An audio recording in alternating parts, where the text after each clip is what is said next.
Welcome to Pointless Review, where I only review games that I like and a score doesn't matter. In this episode, I will be reviewing Ninja Gaiden 4, an action-packed collaborative effort between the likes of Xbox Game Studios, Team Ninja, and Platinum Games.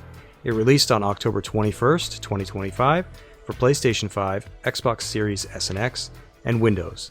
The game is a direct sequel to 2012's ambitiously different, yet lackluster, Ninja Gaiden 3. Ninja Gaiden 4 takes place sometime after the events of Ninja Gaiden 3.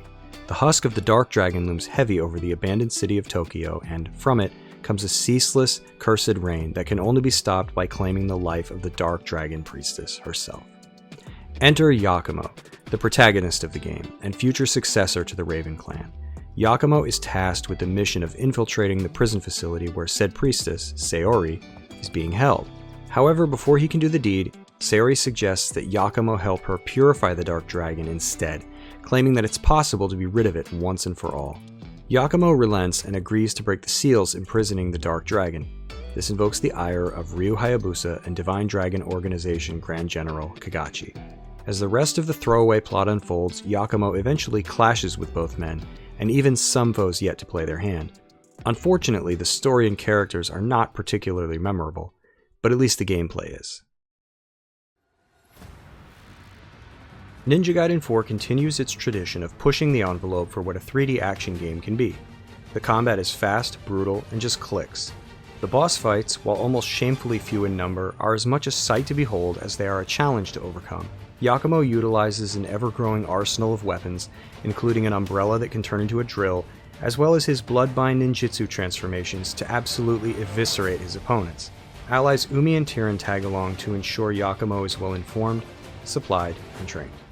When you aren't visiting with your allies, you'll be in the midst of one of the game's 12 or so levels. While these levels do not offer much in terms of meaningful detours, they do provide ample opportunity to complete the game's optional missions given to you by Umi. There's also the occasional Purgatory Challenge Arena to find, where you can increase your ninja coin and weapon EXP. Additionally, most levels have 1 to 2 Resident Evil Mr. Saturns to catch. If I found anything to be lacking, it would be the variety of enemies available in these levels. You'll begin to notice that you're fighting the same few enemy types over and over, a major criticism I had of the original Ninja Gaiden 3. If anything though, the game's unwillingness to exercise any form of portion control means that you'll get really good at defeating the small fry. The graphical fidelity in Ninja Gaiden 4 exudes AAA. The skyscrapers of Tokyo feel imposing as they rise well above the player's head into the darkened skies. The same could be said of the windy mountains protecting the Fuhaku Sanctum. There's even a psychedelic nightclub-themed level in the chapter labeled Drown District. While I did not find the soundtrack to be as tailor-made as the original Ninja Gaidens, released on Xbox back in 2004, there are still plenty of memorable tracks, such as the intense opening stage where Yakumo is battling his way across a moving train. Another good track is the equipment screen, which invokes an almost introspective feeling similar to the vibe conveyed via Mass Effect's map screen. And I would be remiss not to mention the sexy tune that plays whenever you visit with Umi. The voice talents naturally play a more active role in the experience, but I found the English cast to be somewhat lacking in punch. If you prefer the performance to show a little more teeth, I recommend setting the language to Japanese.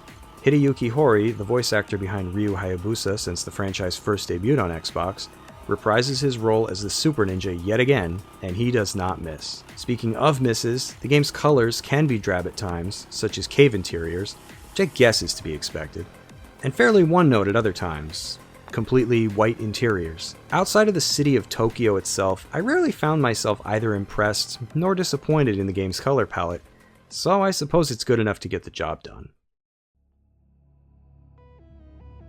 Ninja Gaiden 4 is a solid action game. If you've played and enjoyed any of the other games in the series, you will definitely find a good time here. For those worried that the game may be too hard, there are multiple difficulty settings and quite a few accessibility options to choose from. I was able to beat the game on normal mode with only a minimal amount of deaths, so if I can do it, you can too. After completing the main game, a considerable amount of extra content is unlocked, heightening the game's replay value. That, and there is DLC expected to arrive in 2026. Hopefully giving Ryu Hayabusa more meaningful things to do, as his playable time in this outing is mostly spent replaying old levels and facing down old bosses. I'd almost rather he had not been playable at all, as his contributions to the story even though he is insanely OP, feel like nothing more than an attempt to pad the length of the game.